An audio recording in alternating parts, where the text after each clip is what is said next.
Prej një muaji Vlora vuan mungesën e ujit të pijshëm në pjesën më të madhe të qytetit. Për qytetarët një situatë e tillë është e papranueshme, sidomos në këto ditë të nxehta. Probleme me ujin hasen në lagjen Kushtrimi, lagjen Pavarësia, në Nart apo tek ish stacioni i trenit. Banorët thonë se edhe kur uji vjen është i papërdorshëm. Nuk kemi të lajmë sytë, vëlla. Po si ja bëni? Po e blejmë. Vim botje bje dhe depozit. Me temperatura të larta, jeni ankuar të ujësjellësit bashki, çfarë thonë ata? Do vi. Do të vi. Shiko, këtu 100 familje janë të Sazanit të ardhur që janë ndenjë, veç ti. Janë nga Antibanesa.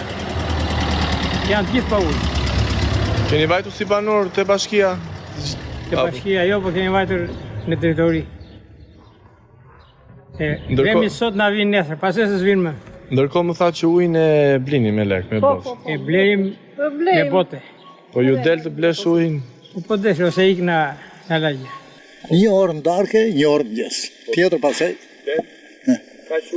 Dele të pronë, thaj.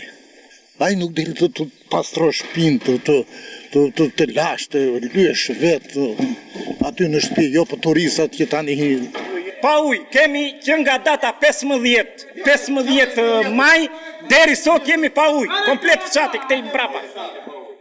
Pa ujë, komplet. Asnjë. Flasim me kryeplakun, asgjë. Marrim telefon andej, as do t'ja di njëri fare, as e ruan njëri. Më herët kreu i ujësjellësit Vlorë, Ermal Murati, në një deklaratë për mediat kërkoi mirëkuptimin e banorëve për gjithë situatën në 15 ditët e fundit, duke njoftuar se në përfundim është rikuperuar e gjithë situata.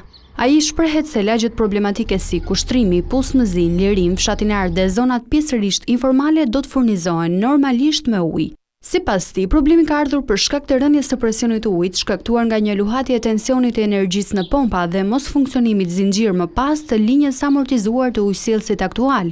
Drejtori i ujësjellësit ka shpjeguar se është duke u punuar në vazhdimsi për projektin e ri, i cili do t'i jap zgjidhje përfundimtare çështjes së ujit dhe sipas tij, brenda 6 mujorit të parë të vitit të ardhshëm, linja e re do të jetë gati.